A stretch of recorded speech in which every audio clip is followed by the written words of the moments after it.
Just a note before we start. Our show talks about touchy subjects that may be difficult for some of our listeners. Take care of yourself. If you feel you need to seek help, see the links at the end of our show notes for resources.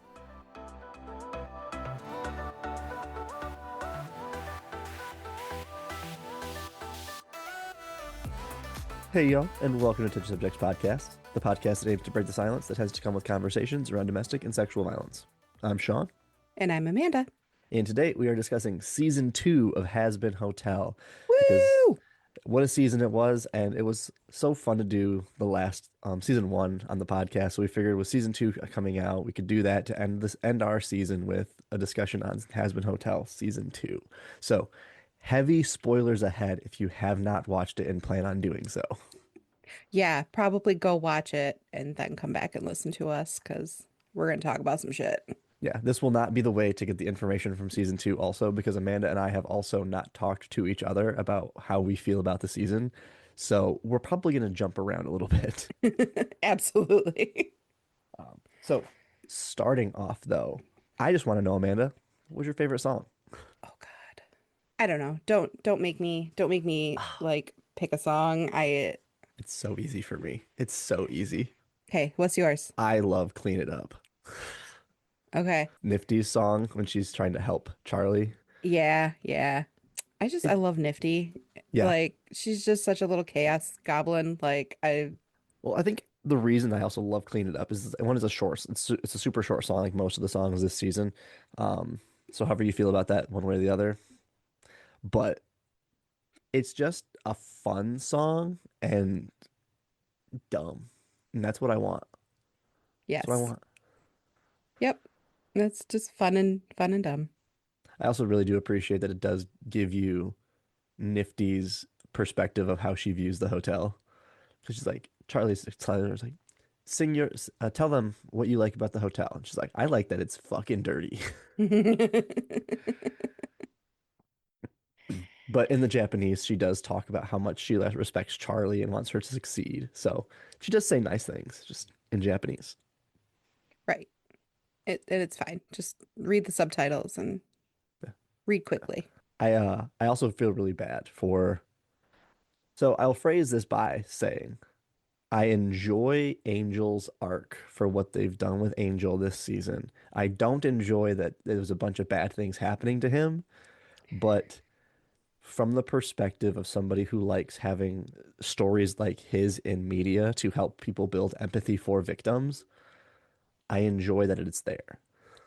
Yeah, Angel's got like a special place in my heart. I feel like there's just that tortured soul, like, and he just never feels worthy, right? Like he knows that he did bad things and then he continued to do bad things and like no matter how much he doesn't want to, he just feels like that's who he is and there's no way out of it, right? Yeah. And I think that's something that in our line of work, we see that kind of happen with people a lot, right? Mm. Like there's no redeeming quality in their own mind, even though other people see it and try and tell them and try and, make them feel better about it, but they can't see it themselves. And if they can't see it themselves, then nobody telling them is going to ever change that thought that they have in their mind.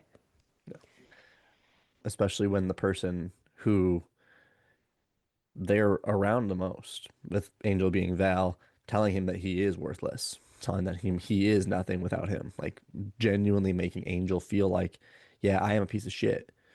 One, I'm a sinner. So immediately just you just tack that on like you're a piece of shit, you're in hell. So just at a baseline, that's the feeling. But Right. hearing then consistently from somebody who at one point I'm sure Angel did value Valentino's opinions and Hmm. input, hearing that he is a garbage person, that he sucks, and that he's nothing without them, like you're gonna eventually believe that. And Right. that makes then getting out of that situation that much more difficult. And then when you have the series of like bad things also happen, it just reinforces those thoughts, even though, those bad things aren't a direct reflection of who he is. It puts you in that cycle where you get your head out of it. I do wish they lingered a little bit. This is the problem with the one problem that I have with Hazbin Hotel, just because it's so short, the season, that Hmm. you can't flesh out everything that's going on. And I really wish they lingered on a little bit longer. Angel being that spy for the V's. Mm, yeah. Like you could have used that as like the opportunity for Charlie to show like to go through that emotion of like I can't believe this happened and then come to the realization like no, this isn't who he is. Like he is a good person. He was being forced into doing this. He had no control over it. Not just immediately her jumping to, oh, he was brainwashed. Right. Like if you just sit in that for a little bit, it gives Charlie some development.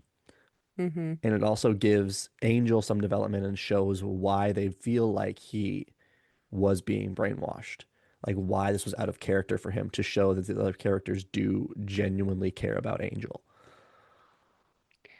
Yeah, definitely. I mean, the season could be like continuous, and I think I would enjoy every moment of it. So definitely could have been a little longer and a little bit deeper in some of those things. Um, I want to talk about um like the very first episode when it's like the media is like blowing up stuff Uh-huh.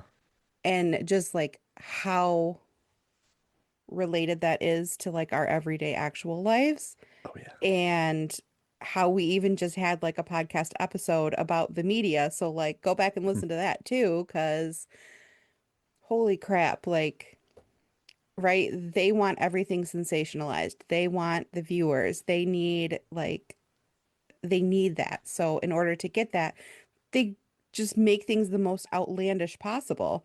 And we really see Charlie go through it when they start villainizing her in the media about like, oh, are you next? Like Charlie's a, I don't even remember what they say, but like, Yeah, they're making her out to essentially be a villain because she only cares about the people in the hotel. So it's like, are you going to be the people that she deals with next now that she has this power? right, yeah, like, oh, she can kill angels. So I, like, are I you do next? wish, I do wish, because I believe that Alistair has to have some kind of media training. He's a radio host. Why at no point did he give Charlie or anybody at the hotel any ounce of media training? Before things blew up, right? Like, Because once she was in it, she wasn't listening to anybody. oh She no, was just like digging her own grave and backpedaling all the time, trying to like get, no, no, no, no, no, that's not me. And then they would take everything she said and twist it into something different. I You need have, that before you're in the yeah, trenches. I have to believe that he's interviewed at least someone, maybe somewhere along the lines as a radio host, right? Like he had to have had conversations with people to know how interviews go, to be like, this is what you don't say. Yeah. Which, like, yes, Alistair's in this for his own like own reasons, so like it makes sense that he probably wouldn't really care what happens to Charlie. But depending on what his deal with Rosie was, you'd think he would want the hotel to be in good light. Um, so a little bit of media training would have been phenomenal for Charlie. Yeah. Yeah. Just a smidge. We could have saved ourselves a little bit there, but I I do also like from episode one though that it bugged me in the first like two or three episodes that Charlie just seemed like all the character development that she had in season one went right out the window. oh yeah, Where she for sure. immediately just was like, I know what to do and I'm gonna do that and not listen to any input from my partner, from the people who are helping me. Like no one is input's gonna happen. I know what to do. Hmm. And then I'm fails Yeah. like And then fails, and then it's every other else's fault that she's failing. It was Lucifer's fault when he goes to try to confront Vox, and that wasn't her. It wasn't her that put him all in this situation. It was Vaggy's for going to Lucifer to talk about it because she wants to help her partner. Like Charlie was the problem for so much of it. yeah. I do appreciate that because she is the daughter of the sin of pride. Like you Mhm. can see that, right? Like she's too prideful. I appreciate that she figures out that she can't be that or that she knows that that is what she's going to do. So she takes that step back in the last episode where Vaggie is now the hotel manager and she's just the counselor. Like, I Hmm. like that they had that development for Charlie because if they didn't have that, Charlie would Shakes probably fist be, in the air. she would probably be my least favorite character if Charlie didn't develop in that way. Yeah. Yeah. Which I mean, of course, is probably intentional, right? Yeah. We gotta break her down to build her back up by the end of the season, but um there's so much that could have maybe come from just her continued development. And I think that they could have gone that way with the show. Not trying to criticize the show. Loved it. Doesn't matter.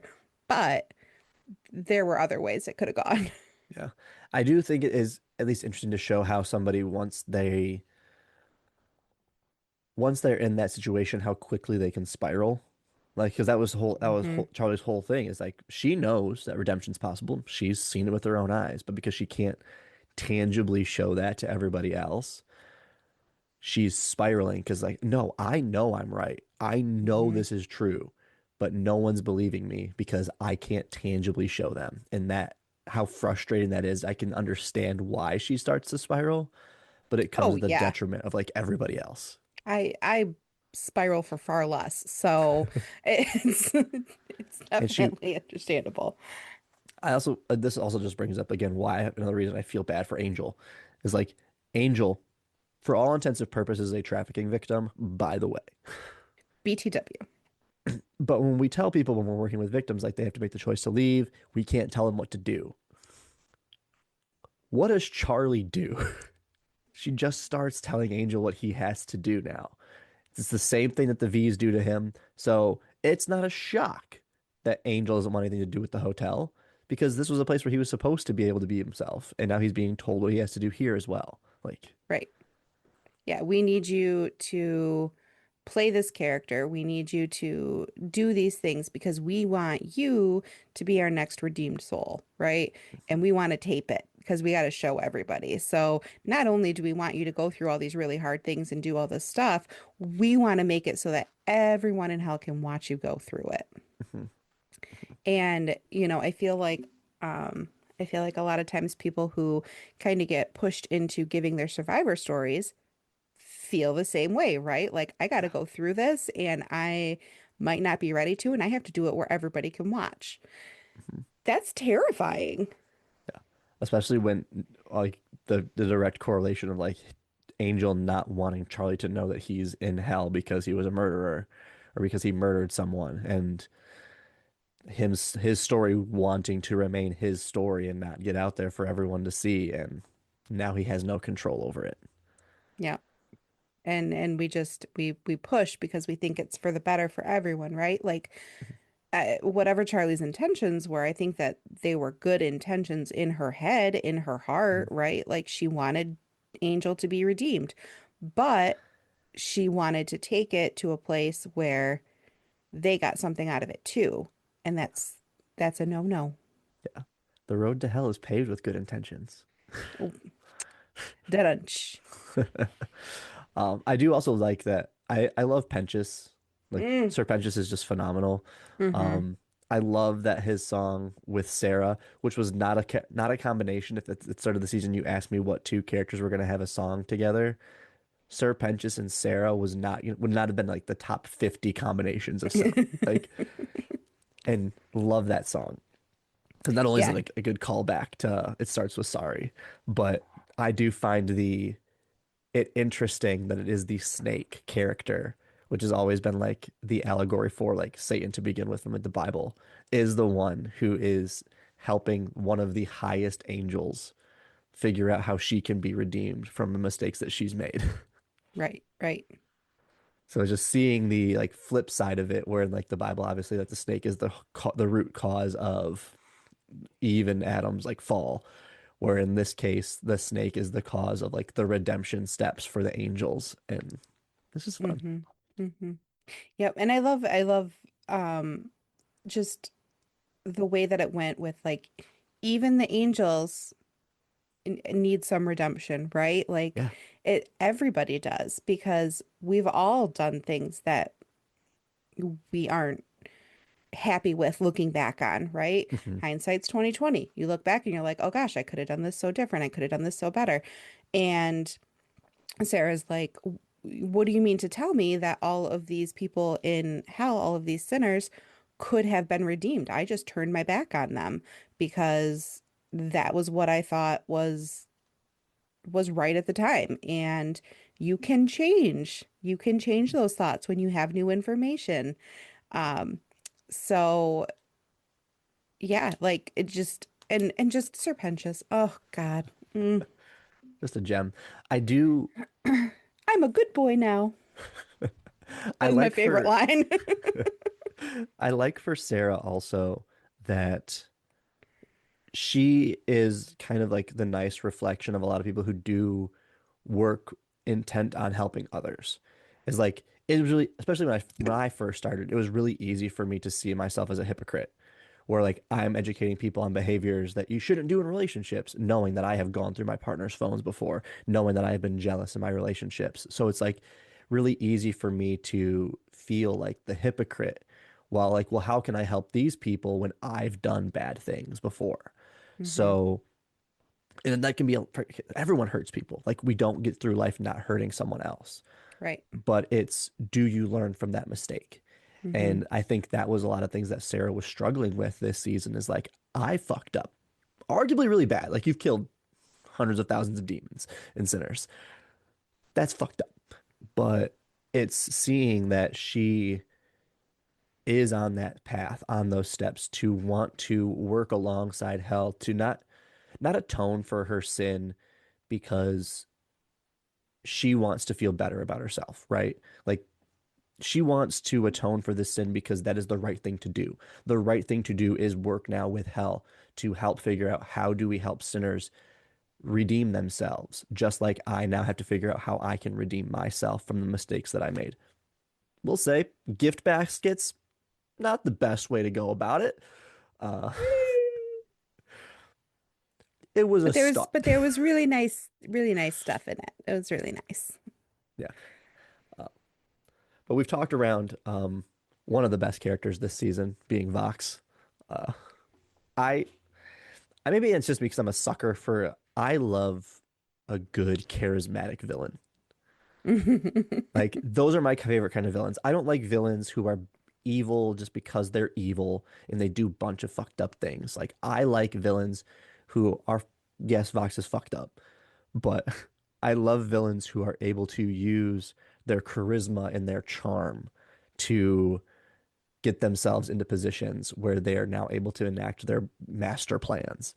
Um, which I don't know what this is about me doing work, educating people on healthy I was just gonna say, relationships. damn, Sean.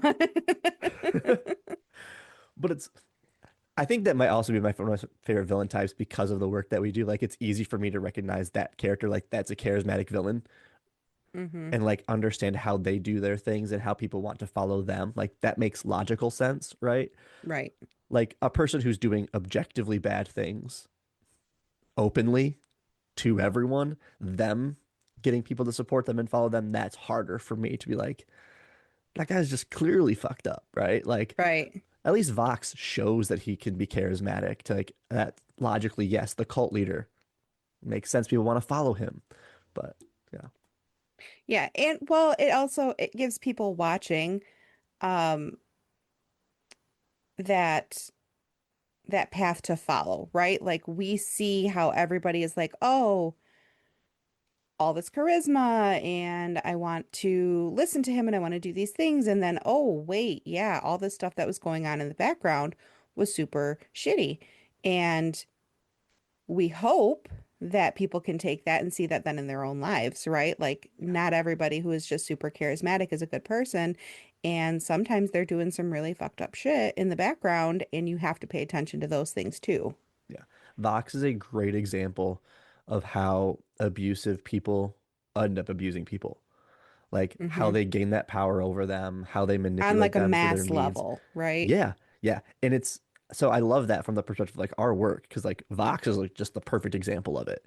It's like you see him working his way up, trying to gain power over other people, and at every step of the way, as he gains more power, more people start to follow him because of how charismatic he actually is. Mhm. Abusive people, a lot of them are charismatic because if they Mhm. were just shitty, you wouldn't date them. Right. If Vox was just shitty, he wouldn't have the following that he ends up having in life and in hell, which this also brings me to the fun point of like with Vox's character, it's fun seeing, especially in the song Brighter, if you're watching the actual song, every step as he climbs up that ladder, his appearance changes to the person's appearance whose spot he took. So his clothing changes for all of that. Um, so you see him like taking on aspects of the people whose positions he's taking. Because Vox himself doesn't have a personality outside of being an abusive manipulator. That's who he is. So he uses other people's appearances and what they do to kind of like guide him in those roles. And you even see it in Hell. Oh Um, my God.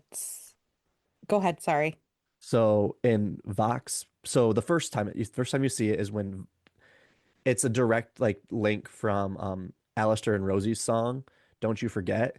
And then when Vox gets his control over Alistair, he does the reprise of Don't You Forget, taking Rosie's song from when she was in a position of power over Alistair to where now he's in a position of power over Alistair and controls him.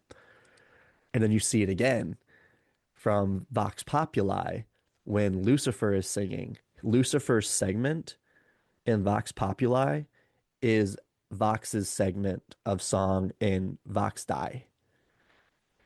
The beat is the same, the lyrical pattern is the same. Even when he says like I'm the motherfucking king of hell from Lucifer, and where Vox says I'll show you what it means to be the motherfucking king of hell. It's like he takes it and just fills in those roles and just copies what people were doing in the positions above him every time he gets to those new spots.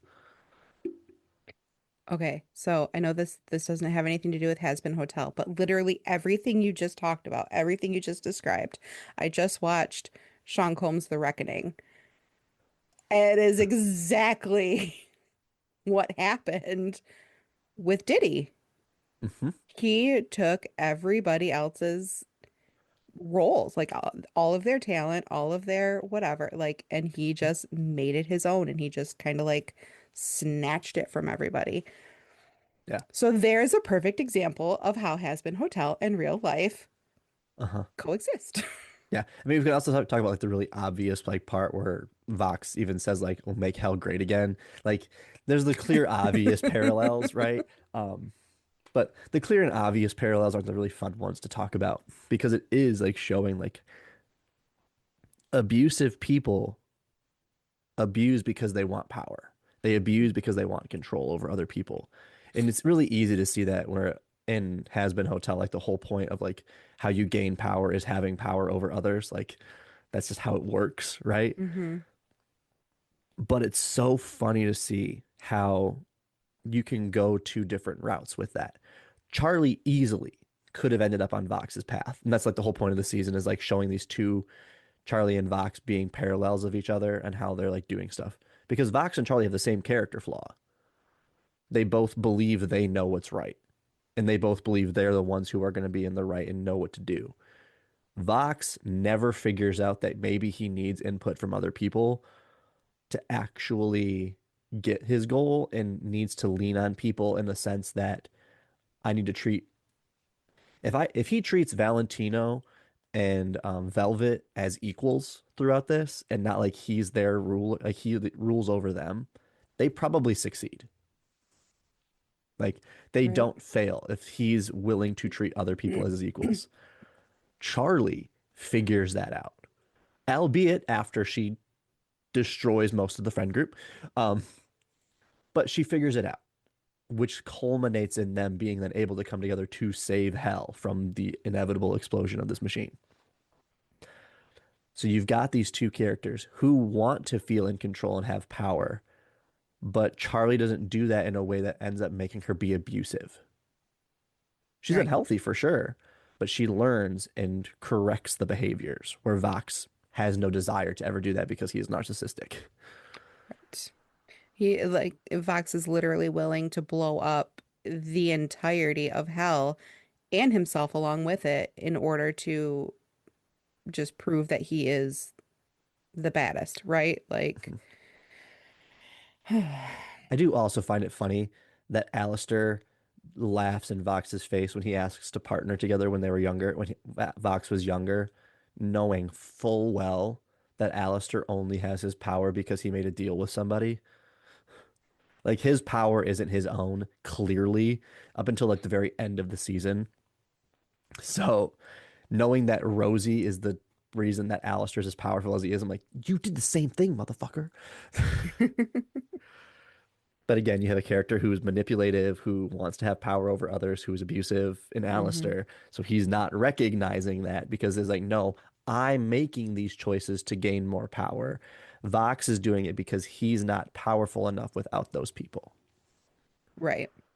Yeah. And I just, Alistair is, um, like, I want to love him so much. I just want to, but like, I just keep waiting for like when he's good, right? Like, I keep waiting for like the shoe to drop and for him to have a revelation and be like, oh, Uh-uh. I'm, I want it. I want it. I don't, it's not, I don't think it's going to happen.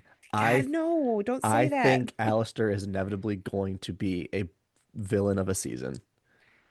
Like, I think it's inevitable because his goals are essentially the same as Vox's, it seems like. Yeah, I He know. wants to But control the strings. maybe in his villain season, he will have the character development and he will that's what I'm putting all my eggs in that basket because I Having need it. having not killed Vox at the end of this season when they easily could have, and having Vox ask Charlie the question, could I be redeemed? Leads Yeah. me to believe that inevitably Vox is going to, in some way, assist Charlie in the hotel to bring down Alistair. Oh. Ooh. And I think Vox will act. I don't I don't want Vox redeemed, right? No. I don't want him redeemed. I don't want Alistair to be redeemed because that doesn't fit with their characters. I want Vox, if it were to happen, I want Vox to accidentally have been redeemed like Penchis. Where because I think it would be interesting to see Vox end up accidentally in heaven to see like, okay, now I'm here. Now what fucking shit can I do up here? Um, which is why I don't think it will happen because you have to like not want to be redeemed for that purpose. Like you have to do something that would be redeeming. And I don't think Vox has it in him. But I think like in aiding the hotel, some positive will come out of Vox's character being alive. I don't think you put Vox on the shelf and keep him alive to just have him regurgitate the same plan again, right? Like there's a Right. reason he lives. And I think that him living is inevitably going to be something to bring down Alistair. Okay. All right. I guess we'll see. Yeah. But that's Um, oh, good. I wanted to go back and talk about Serpentius again because like all of a sudden, right, he doesn't know what happened or what he did or whatever, and now he's redeemed and now he's in heaven and he does not know how to cope with it. Hmm. This is not the life he knows. This is not the people he knows. And he's like, what the fuck am I supposed to do here? And I think that is a huge story piece that like really resonates with a lot of people, right? You're finally in this safe place, but you only know how to live in chaos. Yeah. You only know how to live in hell. And there is nothing here. So you want to try and start maybe like creating something. You need that piece that kind of brings you back to what you know. Yeah. And I love his little golden egg boys. Yeah. Like Pensius wanting to go back to hell is such a good analogy for victims wanting to go back to their abuser. Like because it's not like they want to go back, but it's like they know it. They know what that's like. They know how to navigate it. So what it's easier to go not easier, but it's like it's easy to see the reasoning for going back to what you know versus the unknown. The unknown is the scary part. They Right. know how to navigate in chaos. They know how to navigate that shitty life. They don't know how to do that outside of it, especially if they've been in it for a really long time. Right. So when the angel, when I always mess up her name, Emily? Emily. So when Emily is trying to help Pentious like acclimate to being in heaven, she goes about it the wrong way. It's Mm-hmm. like she's like, here's all the great things you can do here. Heaven is incredible. It's amazing. And no one here is like you, so people are gonna love you here. Yeah. And just singling him out and telling him that he's the only one Uh-huh. and he can have all the friends he wants because he's the only one. You're just telling them that they're just like this like token, right? Yeah. Like you're that you know, what's the word I'm trying to think? Anyway, yeah. But it's, Um, Go ahead. well, it's like my friends and I, like some of us like talked like my friend, one of my friends who's a victim of abuse. Um, and we've kind of we've joked with each other about like how like I grew up poor, she grew up poor, or like not poor, but like lower middle class. Um, going watching my parents go through a bankruptcy, all that stuff. Um, how when we go to like parties where it's like a lot of like fancy people, how we don't feel like we belong there because that's not where we're from. Like Hmm. like we'll joke like, well, when you're a poor, like this is so we don't fit in those spaces or don't feel like we fit in those spaces. It's not shocking that Pentious doesn't feel like he fits in heaven Right. because, like Emily says, there's no one there like him. He's the only one who has been redeemed from hell. Everyone else got there through what they did on earth. So he doesn't know how to navigate and do all this stuff because there's a chance that people in heaven are going to view him as other. Hmm. He's a bad person. He went to hell.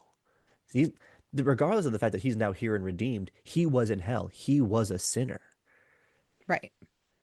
So I'm really curious to see how this ends up going next season because they gotta pay off. They gotta pay off Loot. Like Loot's storyline, plot line. They've got to pay that off next season. If they push this out another season, I'm gonna lose it because there has to be angels in heaven and winners in heaven who don't like the fact that sinners can now get there. Yep. And I that's how I envision Loot then, like Oh, for gaining some sure. power in heaven, is Yeah. rallying the people who don't want sinners there. Hmm. So, The people who are like, well, we did what we were supposed to do while we were on Earth, so we mhm, earned our spot here, and you yeah. just, you know, which, yeah, I think we're definitely going to see that, and there's going to be maybe another like rebellion. Hmm? Yeah, I think it'll be interesting to see heaven be the one on the flip side of like that war. Like where Hmm. like you've got a civil war in heaven happening and Loot is the one Loot is that driving force.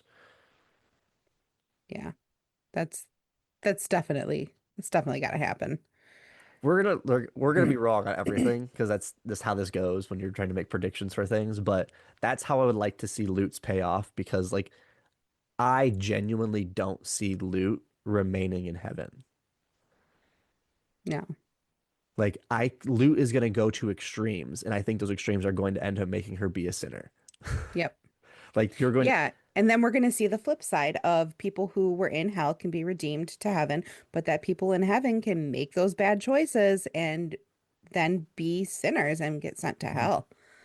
And if it's not with Loot, it's going to be with somebody who was a winner because I don't know if like Loot being a creation of heaven has the ability to end up being a sinner. Because like I feel like Adam probably would have ended up there like a long time ago if that was the case. Hmm. Even though Adam I guess isn't Adam, he was the first like angel or first like person who went to heaven because he was alive. So like I guess that makes he probably could have, but like I don't know if like anyone who's also watched Hell of a Boss. I don't know like if somehow like um oh my God, I'm blanking on his name now. Blitz. Like if somehow Blitz becomes like a really great person, right? And ends up redeeming himself, I don't think he, as a creation of hell, would be able to get into heaven. Right. So I don't know if Lute would end up actually being able to go to hell, but I think she might be able to push somebody who could.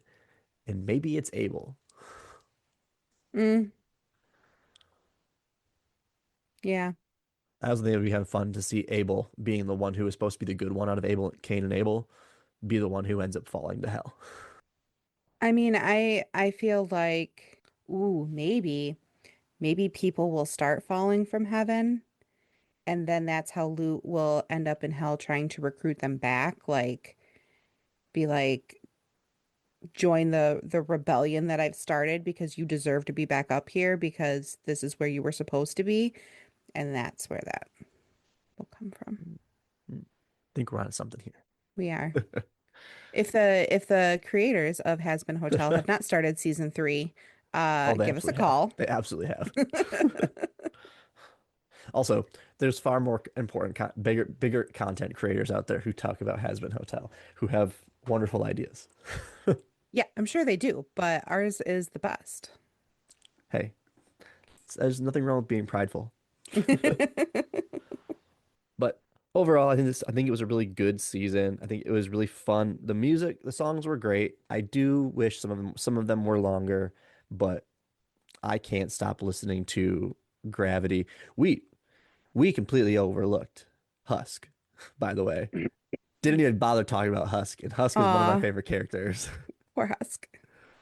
Like, I love Husk and just his like, I'm over this shit, man. Like, Yeah, just I don't want to deal with this. I'm going back to what I know. I'm going back to the casino and just hanging out at the bar. Like, that's fine. I don't want to deal with all these other people and their problems. yeah. I respect it. I I've got some feelings like that as well sometimes. So Yeah. Yeah. I also really appreciate him attempting to be the counselor at the hotel just because he was a bartender. yeah, well, listen to people talk all the time anyway. So Yeah. Yeah. But yeah, I am interested to see the further development of Husk and Angel's like relationship because obviously like she's hitting the slow burn with Husk and Angel, but man, fucking Blake has a voice in losing streak. That motherfucker hits some high notes and great singer. But yeah, I can't stop listening to Gravity, uh, Losing Streak, and Love in a Bottle like that, just on repeat over and over in my car to the point where I'm pretty sure my wife is gonna start hating it. But I think that's okay. Husk is probably the character that I have some of the most like relation to, or like I fully understand his desire to just be like, I'm not gonna deal with this, so I'm going to ignore it by just completely doing something else. For Husk, it was drinking and gambling. For me, it's video games and not like drinking off. Like I'm not an alcoholic, but like you get off work and you're just like, I'm having a drink tonight. Like I just need it. Um, so it's like I get those aspects of him, and he's just Keith David's great, so it makes it easy to like Husk. Yeah. But yeah, that was season 2 of Hazbin Hotel. I'm sure Amanda and I, as long as people keep listening to us, by the time season 3 comes out, we'll do another episode recapping season 3 and our thoughts on it. Of course. But overall, I do appreciate Vivzy Pop's willingness to craft a story in a way that allows for people to see what abuse looks like, to not only like help them recognize it a bit more in their own lives, whether they're experiencing the abuse themselves or it's political leaders who are abusing the people, um, but also to allow us to build some empathy for victims and survivors. Because that's really like what I enjoy about media is the ability to give that message in a way that's safer for people, and not so like gruesome. Like, yeah, seeing Angel be beat around by Vox and manipulated, that was hard to watch for people. But like, that's what it looks like. And we need people to be able to see that to build that empathy for victims and have a willingness to help them, but also to recognize that there are things that we're doing that are not aiding them because so many sinners consume the pornography that Angel is a part of and make Angel a star. Like, Angel has no ability to leave because he's always going to be seen as that fancy whore or the porn star because that's who he's been made to be by the V's. Victims are made to feel less than by their abuser. They are made to feel like the only role for them is to be in this relationship, to have this person have power over them. And if we as a community and a society are not willing to work on creating spaces where victims can feel like they can get some power back, we're not helping them. Charlie didn't help Angel by telling him what to do at the hotel because he didn't have any power there then. So yeah, it makes sense that he goes back to Valentino at the end of the season because at Mhm. least he knows Valentino sucks and he's not going to get his hopes up about this situation being better for him. Right. Whereas like the hotel, he had that hope and Charlie took that hope from him by telling him what to do. Yep. So yeah. So thank you all for listening today. Please follow us on Facebook, Instagram, and Threads at Touchy Subs Pod to keep up to date when we have new episodes and other content coming out. Please email us any questions, comments, or concerns to touchysubjectspodcast@gmail.com. And please rate and follow us on your favorite podcast listening app. It really does help the show out. Yeah, and in the meantime, don't be afraid to challenge, ask, and discuss when it comes to touchy subjects.